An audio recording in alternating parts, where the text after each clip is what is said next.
Hello, Patrice. Hi. Hi, everyone. Hello. Thank you very much for joining tonight. Hope you had a good day. I had a good day. I did a lot of procrastination, whatever, but I had a good day. For the live, so as usual, I'm going to tell everyone that the live has started. I'm going to invite a few friends to join us. If you give me a second. Tonight we are talking about digital growth. I don't know if you know what it means. I didn't know what it meant a few weeks ago. Yeah, because I'm not the expert. But tonight we are having an expert on digital growth. And again, this is part of a bigger conference in collaboration with 360 Creative Hub in Nigeria. It is a hub for young designers and young entrepreneurs. So, Nigeria, London, Paris, a lot of people are going to be here watching that. It's a lot of education. It's to help entrepreneurs, businessmen, brands, and entrepreneurs to build up their brand like a big brand. So we have a lot of experts who've been working in big accounts. Hello everybody. Hello girls. Hello Yael. And tonight it's about growth, digital growth, how to grow your customers, how to convert your customers online from going to the shopping page and be like, nah, not today. Or like, oh yeah, actually I'm going to buy this. How do you convert that? This is not science, but it's education. How do you grow your Instagram account? How do you grow your LinkedIn to find your leads and your client? There is no science, there is no magic, there is no tricks. There's just a lot of common sense and little tips, because I don't like to say tricks. Tricks kind of refer to magic, and there is nothing magic about it. It's just a little bit of knowledge. So we're gonna receive within like 2-3 minutes Stacy from Digital Ladies. Digital Ladies is a digital agency. They do web design, they do growth marketing, they do e-commerce.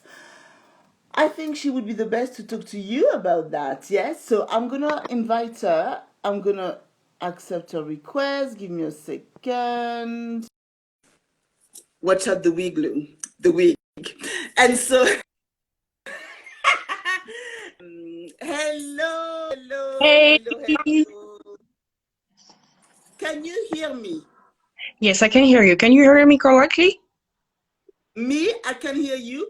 People, if you can hear, could you please tell us if you can hear me? So can you hear me? Yes. Can you hear Stacy? Hey, can you hear me? Yes, I think. Ah, good evening, Stacy. Good Lovely to have evening. you Yeah. here. So, tell us about, first of all, Digital Ladies. What do you do at Digital Ladies? Yes. And then everything that we want to know everything about digital growth. But let's start with Digital Ladies. Yes. So Digital Ladies is a web design and digital marketing agency that I founded with my sister 3 years ago. Basically, we help entrepreneurs, so small businesses, to achieve their business goal using design, digital marketing, web development, and growth marketing.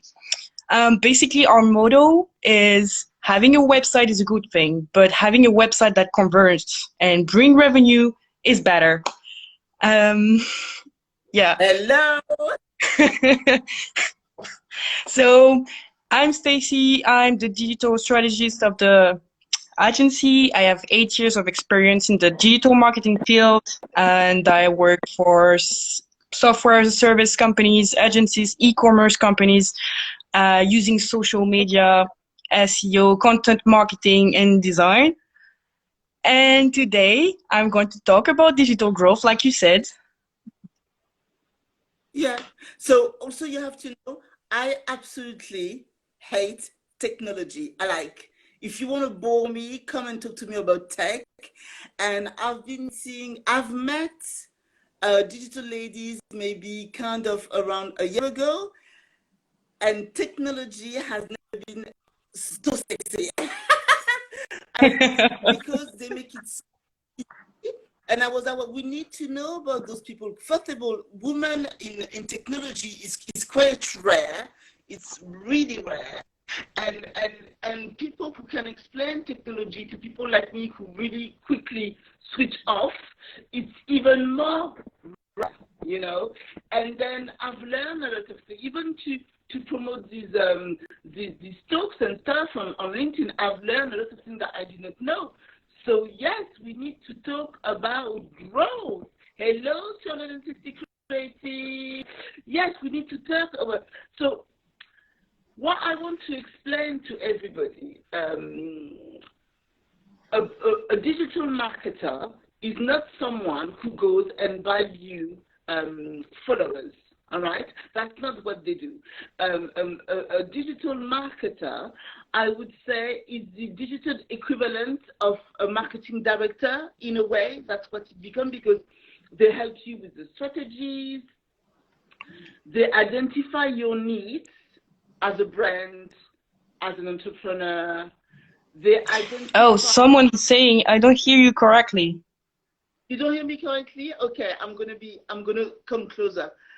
They also identify the need of your client and how to reach your clients the best way. So this is also very, very, very, very, very important, because we think one way, and actually when the data science comes in, we realize that, oh, okay, okay, because it's 1 + 1. Maybe I thought so. It's really 1 + 1. It's kind of science. So that's the difference. And a lot of people online say, oh, we can grow your followers, we can do this. Yes, they buy your followers and they are a digital shark, but a proper growth digital marketer do a very, very, very different job. Sorry if you can't really, I can't do nothing. It's going to be the connection. So yeah, so talk to us about what is digital marketing? You know, Yes. what is the difference Yes. with So traditional? I'm going to talk about digital marketing, but also growth marketing. You said Yeah. that you don't like technology, and most of people find it really boring. I'm going to try to make it really straightforward and explain why technology and why growth marketing today is really important for businesses to be successful. So, Yeah. growth marketing is a relatively new field in marketing focused on growth. Um, Basically, when the first time you hear about it, it was like in early stage startups in the Silicon Valley, and they were talking about how to bring growth to a company. So, growth marketing, I'm going to say it the normal way, and I'm going to explain bit by bit. Growth marketing is data-driven, full funnel marketing based on rapid experimentation. I'm going to explain because Yeah. Already, whatever. so the main difference between traditional marketing and growth marketing is that when you do traditional marketing, you focus on awareness acquisition. So for instance, driving traffic to your website or your service. Growth marketeers focus on the entire customer journey. And I'm going to explain later why it's so important to have this kind of people or have this kind of mindset when you launch your own brand, your own fashion brand. Basically, it's a longer journey. For instance, your shoppers they engage with your website for more than 2 minutes. This as another stage of the funnel than just visit a website. They visit your lookbook, they visit your product pages, and then they they should understand the core value of your product in fashion, your style, and get to this moment, this wow moment, this I need this in my wardrobe moment, I need this in my life moment. And then they make a purchase and then they come by and buy again. It goes further than that because they can upsell, cross sell, and also you can build virality into a product. And as you can see, it's way more, much more than traditional marketing. So you can basically choose between billion of combinations of marketing tactics. You use creative marketing, you use data a lot to track customer online behaviors along the customer journey. To be successful, you need to use customer empathy also and behavioral psychology. Let me translate it to very bored people like me who do not like technology. Okay? So basically what Stacy says is like when you have a website, what you want, not only you want people to go to the website and have a lot of traffic, but if this traffic doesn't convert into a real interest of people who want to purchase your good, that's not, you know, the site is not used at its full potential. So that's the first step, driving traffic to the website. Second Yes. step, people on the website, they need to stay and want to purchase. So there's many ways to make them want to purchase. It could be the color of your website. It could be the content of the website. It's a bit like you have the bees, you have the honey, you have the pot. You need to go and get them in the pot. And then the data, all the data, it's going to be everything to make sure that they don't spend too much time looking for the product. They don't waste their time by clicking and then you have a lot of pop-ups and within like 50 seconds, they're like, you know what? I wanted to buy that, but I'm going to go somewhere else because it's taking too long.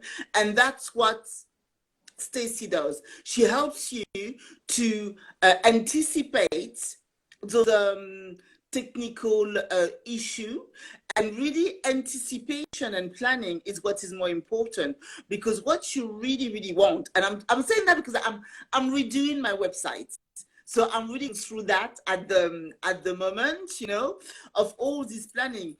You don't want to have to, I mean, I don't want to have to redo my website in 6 months, having to think of all of that, because it's already very draining for me. So you really need to get it right from the get-go. And you really need to take time on your planning, your website, so those people will convert. Now, back to you, Stacy. Yes, but there's some things that you cannot get from the get-go because you cannot find out if you don't do experimentation. And this is why growth marketing is so important, because it's based on rapid experimentation. There's no secret formula. As you said, there's no magical formula to bring success on the website. So you have to do a lot of experimentation. So for instance, there is something that Jeff Bezos, Amazon guy, said that their success is at Amazon is just a function on how many experiments they do per year, per month, per week, per day. Being wrong might hurt you a bit, but being slow will definitely kill you. So when you think about this, this is exactly the same process that you said. You have your website, you want to put this part on your website, or this product, you want to showcase the product, but you don't know if it's going to work. You just try and see. And to know if it's successful, you need to gather data and you need to use this data to take decisions. So, yeah. So I agree. I'm dyslexic. I'm very dyslexic. So for me, to read a graph is like putting Chinese. I'm like, okay, so it goes like this, like that, and it is like that. And I just don't understand graph and things like that. So when they say we need to gather data, I never understand what is the actual data, and the way data is being even on Instagram sometimes is being provided. Like let's let's take one example. I'm going to look at this live and he's going to say to me, I've got 23 people watching the live right now. And then Yes. that live is going to end and he's going to tell me you have 150. And I'm like, but how can I have 150? And then he tells me I've got 24. And then, and then all this data, it's really, really confusing and it's hard to understand. So I understand we need data, but where can we learn to understand data, or how do we learn to understand data? Because I do understand that it's really, really crucial. It is crucial, actually. For everything, every marketing tools that you use, you need to understand soft and hard data. So the hard data here, for your case, the Instagram, you have 24 people. The soft data would be to know how many people commented, how many time they spent on the live, and how many people shared the Instagram live. So basically, when I'm talking about data, of course, it's difficult for entrepreneurs or people who are not used to use data to get to know how to turn data into actionable decisions. Yeah. It's not easy. That's why you pay people like me. But yeah, it's very simple. So for instance, if you want to buy something online and you are comparing two products and they have like one have 5 reviews, Yeah. but they have very good reviews, and another one has 10 reviews, but it's like 4 out of 5. Which data are you going to trust? The one with the 5 reviews or the one with the 10 reviews? Yes. The one with but then, because maybe okay, so I have 2 products. One is very, very good, but maybe it doesn't even have any reviews. And one is bad, but it's got lots of reviews. Good and bad and average, but it does a lot of reviews, but it's really bad. So how do you work? How do I make my very good product the attention that it deserves online? There's a lot of tactics. What I wanted to talk about when I thought I mentioned the reviews, I was talking about the data set. Always trust the product with most reviews. That's human. Of course, I'm going to go for the one with the 10 reviews, even if it's average, because you have more people who experienced it. So the review is more reliable. Your question was, how can you make sure that, for instance, you get reviews? There's a lot of tactics. There's a lot of companies that help you gather review and put them on your website, and they also help with SEO and how your website goes in Google. You can send an email after a purchase on a website and give an incentive to your client to give a review, no matter how bad it is. If it's bad, just improve your services. Simple as that. If bad, just become good. Of course, if it's bad, do better. No, do better, or try to engage a dialogue with the people with your client who said that your product was not good, to understand why and improve. This is also having a growth mindset. There's nothing bad in having a bad review once in a while, but you need to improve yourself. But just to get back on the data, and I'm going to give you an example of what fashion brands do today with data and how it makes them successful. So after the live, I invite you to go to Ralph Lauren. They use customer browse and purchase data as well. Brand. Come again? You said the brand? Which Yeah, brand did you say? Ralph Lauren. Lisa, Ralph Lauren, please. Yeah.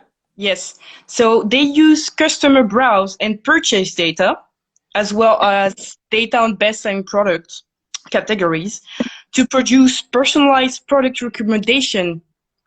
So if you go to the website or you subscribe to their newsletter, they're going to always propose you a tailor-made um, range of products based on what you browse on the website.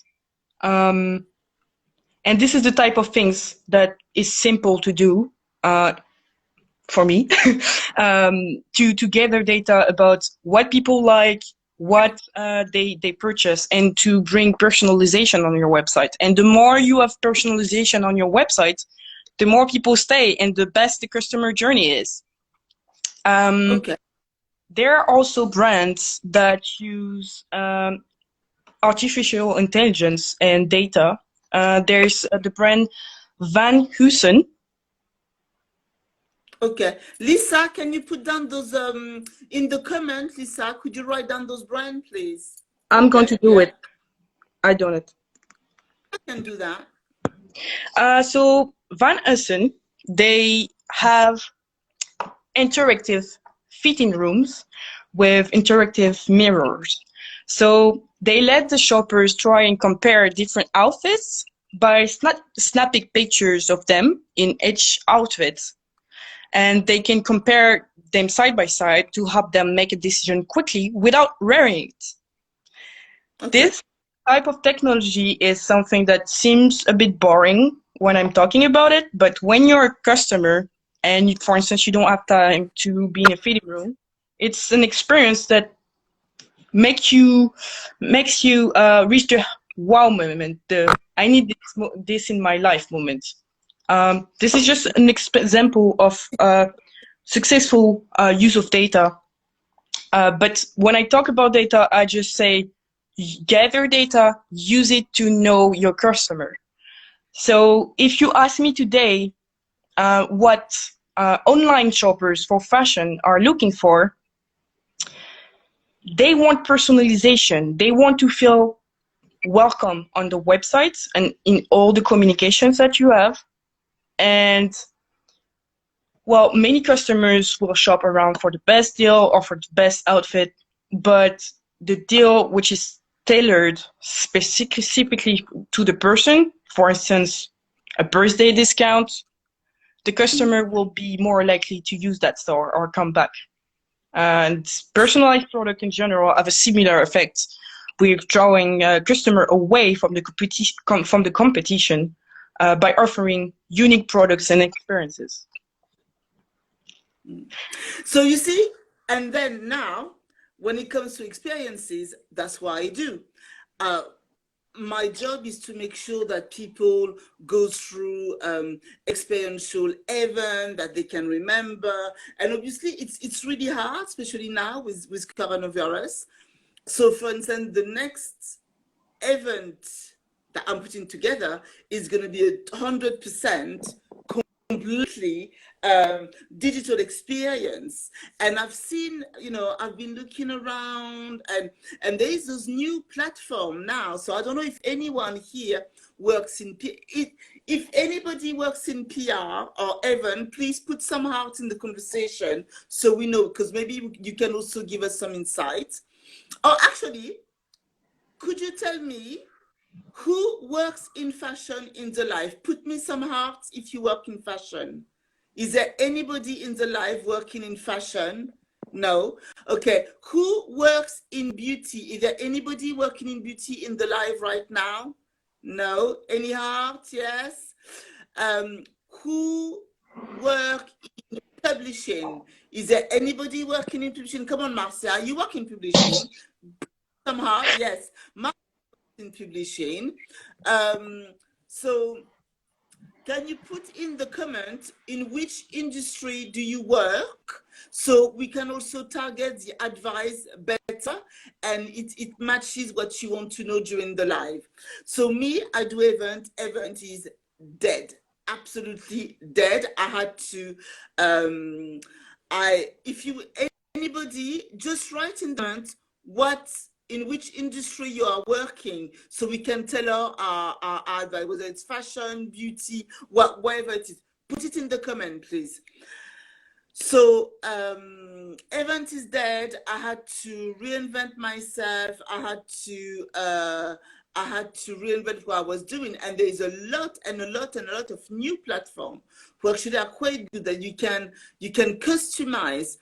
Like it looks like a shop experience. So I haven't tried yet, and you can gather all the data because you know who's coming in. You have to log in. You have to do all of those things that give away who you are, so you can target people better. And actually, I think that some of the experience online, they haven't been better than in real life, but they've been quite good. They've been very good, very good experience. It's different, but it doesn't stop people coming together. And I think that, yes, you're right. Whatever you do online, people need to feel that even if they are online, you're next to them, you know, and that will make them come back, and that will make them want to purchase whatever you're selling, whether it's a magazine, whether it's a trip, whether it's a party, whether it's a cake. If they've got this feeling of kind of knowing you, which equal trust, then people anyway will come back. And I know people online want to fight to have the biggest followers and everything. I remove a lot of my followers. There's a lot of people who want to follow me, and I say, no, you're not following me because I'm not for you, you're not for me. We have nothing together. Because I like to know who follows me, because even if I don't follow back all the time or most of the time, I save everything, and I spend a lot of time in my save looking at the people that follows me, what they are doing. So I keep in touch, and I know what they want. And I think that when you do data and when you do digital, the bigger thing to grow that data on top of the science, because we're talking about experience, we're talking about data is good, science is great, but also there is an element of experience that you need to give to people, and that's kind of what I do. And I think that digital actually brings quite few cool stuff to do. So I've seen that we've got publishers, we've got people who work in fashion, clothing, we have people that work in hair and beauty, we have also graphic designers. So yeah, we have quite few entrepreneurs. Marcia, you say people obsess too much on followers and followers. Absolutely, people want Definitely. followers is good, but what do you think? Do we need a lot of followers to be successful online? And when I say successful, I'm talking about converting people into client. Do we need like 10,000, 100K to be able to convert? No, engagement is key, and you cannot reach engagement if you don't have a nice content and a content that talks to them. I have a business case about social media actually. The brand Balmain, No, which she said that engagement is key, Marcia. That's what she said. Sorry, go on, Stacy. Yeah. yes, engagement is key, and you cannot reach engagement if you don't have a nice content. So we both agree, Marcia. For instance, let's talk about Balmain. The creative director, Ozier-Lafontaine, let's talk about him. He knew that the product he helped design for Balmain, the unique look that would catch on his luxury-seeking consumers, right? But he also knew that in the world of fashion, if you don't have a relationship with your fans that gives you prime visibility, people will move on to the next thing. So Roustin, a few years ago, decided to use Instagram, and he decided that it would become his key social channel. And he started taking ridiculous pictures of himself while wearing the clothes he designed. And basically, his goofiness, his gregariness boosted his profile significantly.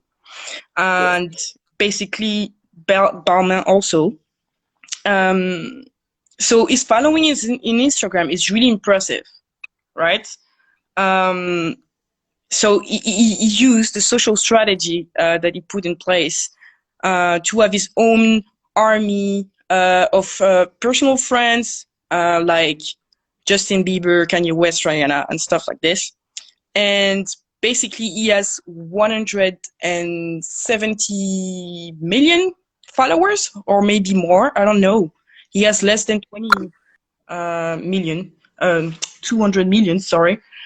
But it's nice to have a lot of followers, but if you have followers that are fake or that are not engaged with your product, they're not going to stay, they're not going to buy. But if you um, put more authenticity, show who you are and show what your brand is and your brand personality and stuff like this, and people like it, and your content is good, they're going to follow you.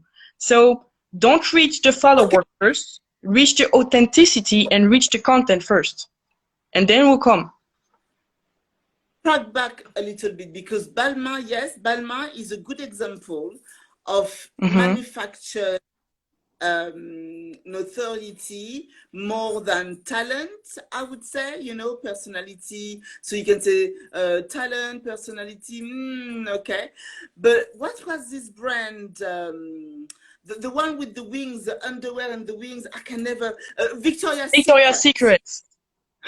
Yeah. So Victoria's Secret, if you take Victoria's Secret, ticks all the boxes, mega show, a very, very entertaining show, gorgeous girl, top models, and then coronavirus,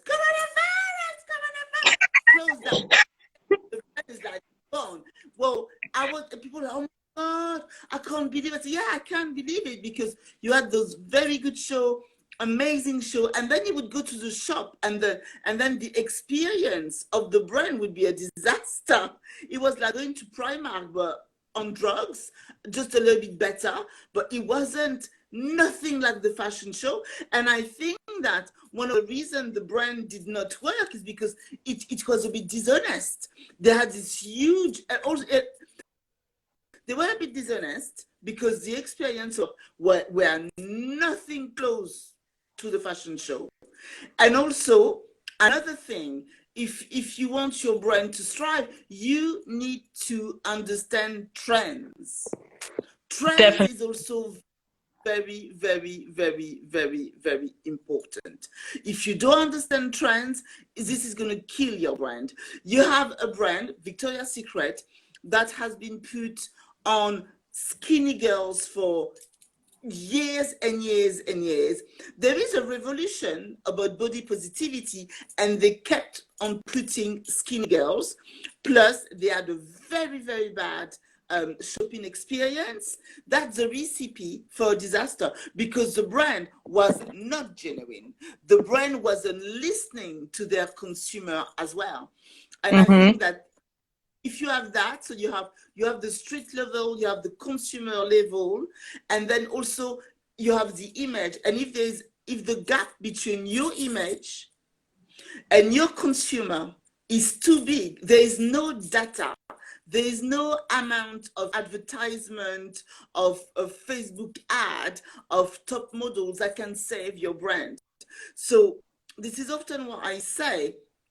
Me, I'm more on the experience side of a brand. I buy the experience and I help the brand to reach to their consumers in a very honest way. I fight often because often brands are very disconnected from their consumers. So when you're a very young brand, when you're a very small brand, there is a brand which is excellent at that. It's Melessi.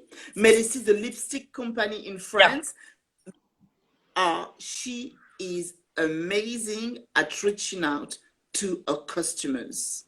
And she's not a huge brand, but she feels like a brand. She looks like a big brand.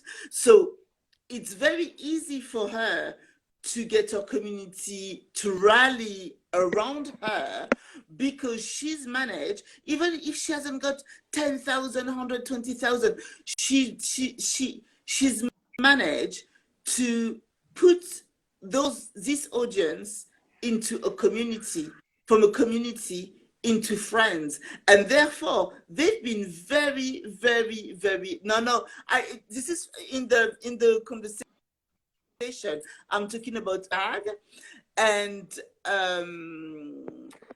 this is really, really amazing. This is an amazing brand, but it's not the biggest brand in France.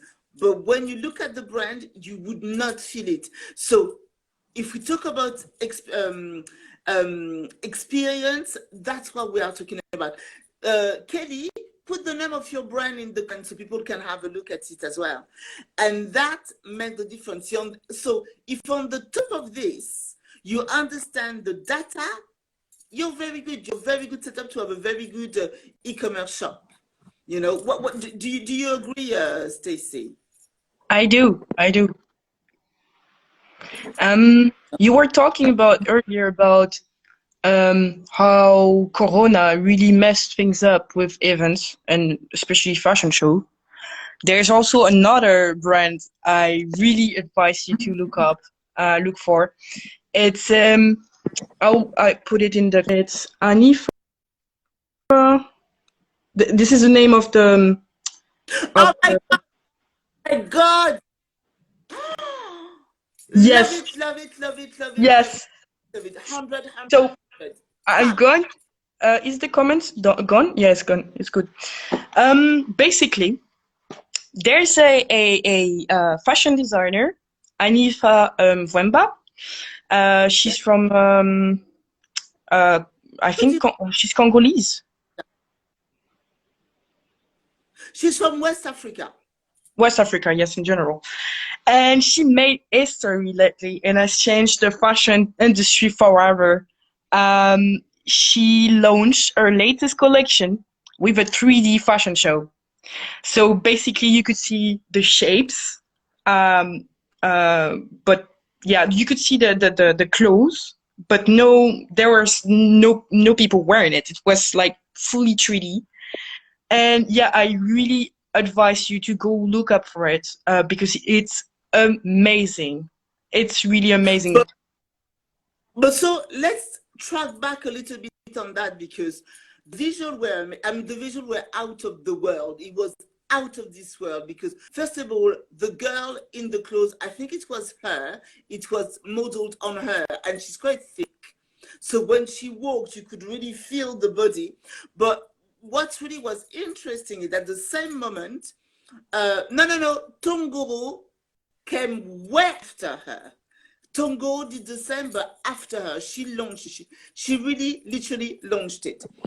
And what was very interesting is that at this very time, the fashion industry and the retail industry in general, anyway, they were like, what can we do, how are we going to do September, fashion show, fashion week, how are we going to do? They were all You're pondering, and screwed. suddenly, and everybody was like, oh my God, yes, that was this simple.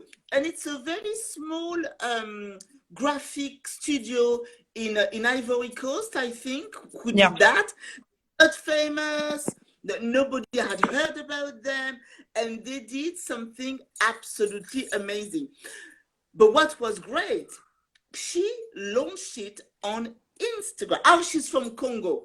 Yeah, she's Yeah. from Congo. She actually launched the product on Instagram. She didn't put ads. She didn't go to the magazine. She really did a very research work of launching a product that became viral because it was an answer to a problem.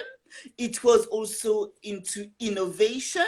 And I think that people, when you have a brand and you are on the digital, what you really, really, really have to remember, you need to integrate innovation in what you're doing. Yeah. Thank you.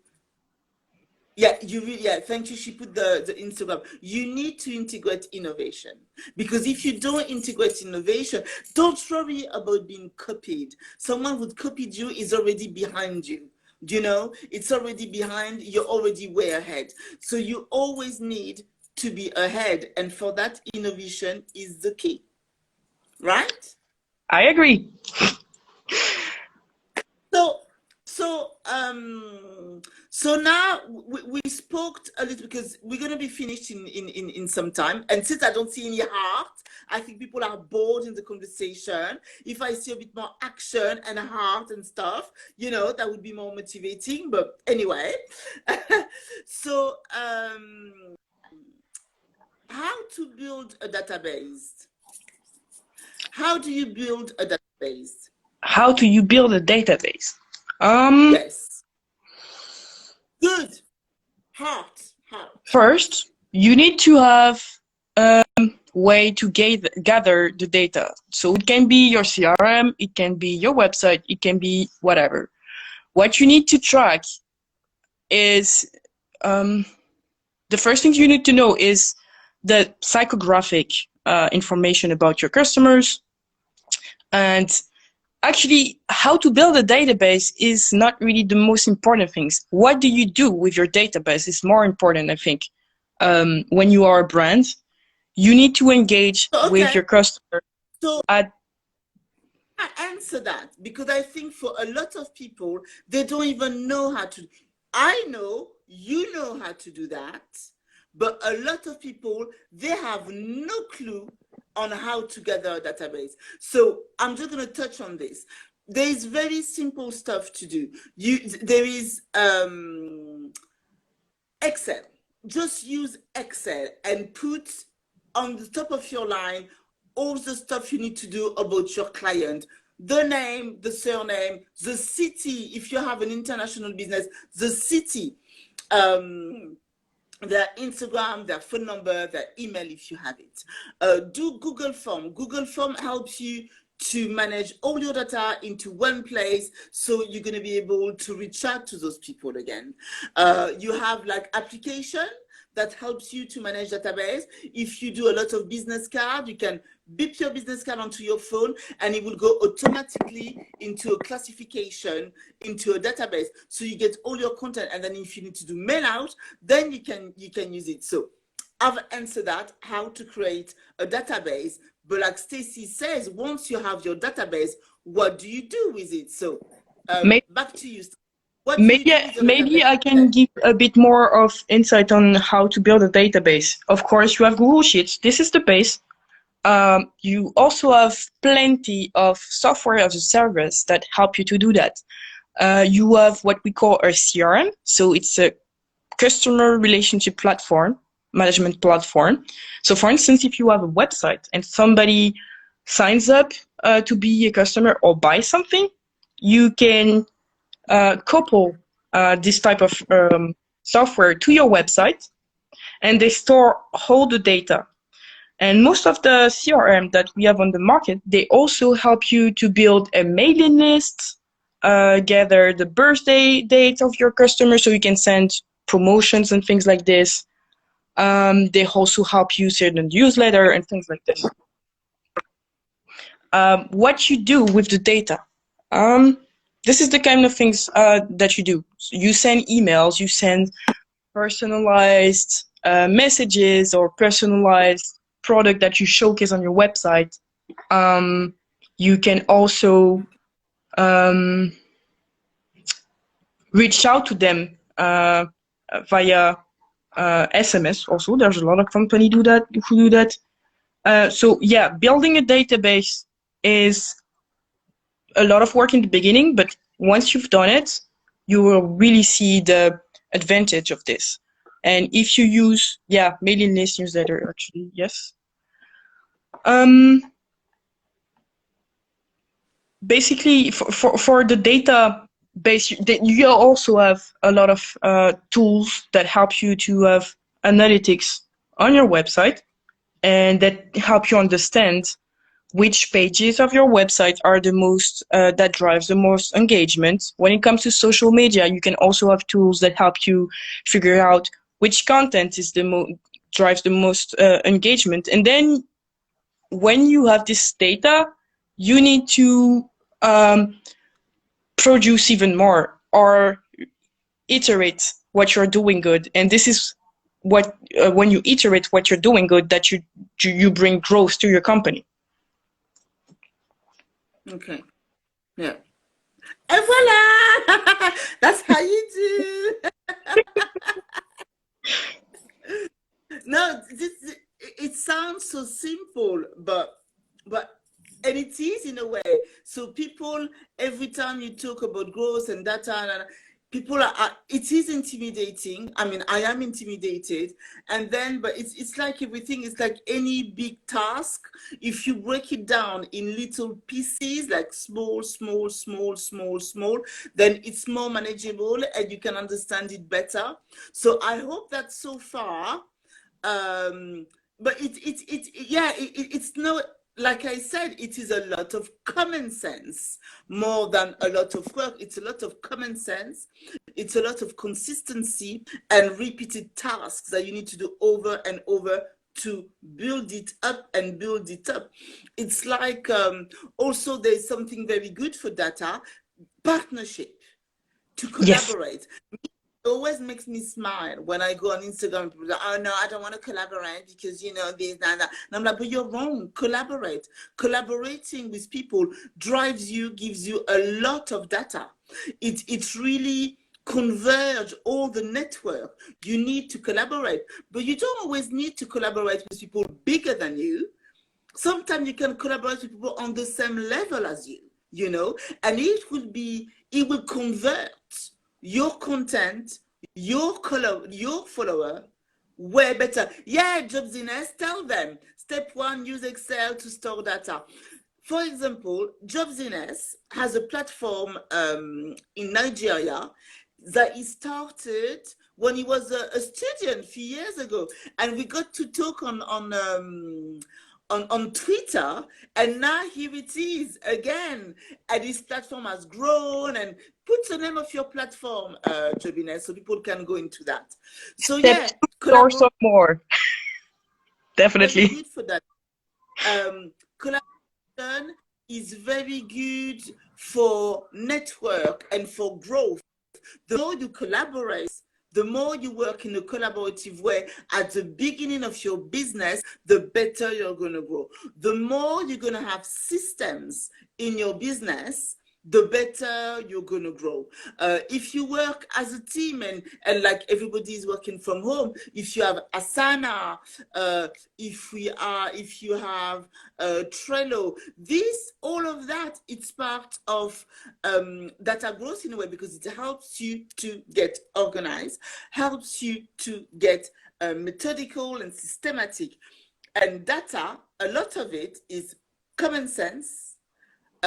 Consistency. You have to be consistent with your plan. It's a lot of planning, it's a lot of brainstorming, but it's common sense and it's logical. And if you, like tonight, for the people who are here tonight, I'm sure that you thought it would be way more complicated. So obviously, we're just touching up on the surface. This is why I invite you to go in my bio and register in the form. If you want to know more, we are having the conference in collaboration with a co-working space of creative and entrepreneurs in Nigeria. And we're gonna have, and we will hold not tutorial, but conference with Q&A at the end.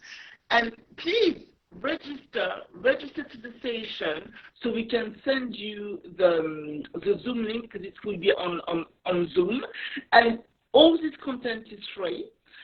Because I've seen a lot of people struggling, but also because the lady in Nigeria, she was like, you know, I would love to do something. And I said, well, if we do something, we need to do something absolutely smashing with experts. And this is also, I've seen so many people on the Instagram, on the internet, on Facebook, doing ads, taking absolutely bullshit. Bullshit.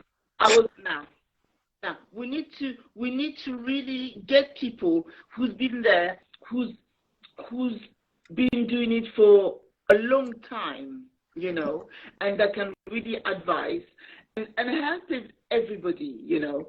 And we all need a little bit of help at the moment with our content, with our data, with our visibility. So yeah, do we have any question? If you have any question in the box in the bottom, you can ask your question. The connection is maybe not so good, but there is nothing I can do about the connection. I can't do nothing about it. So yeah.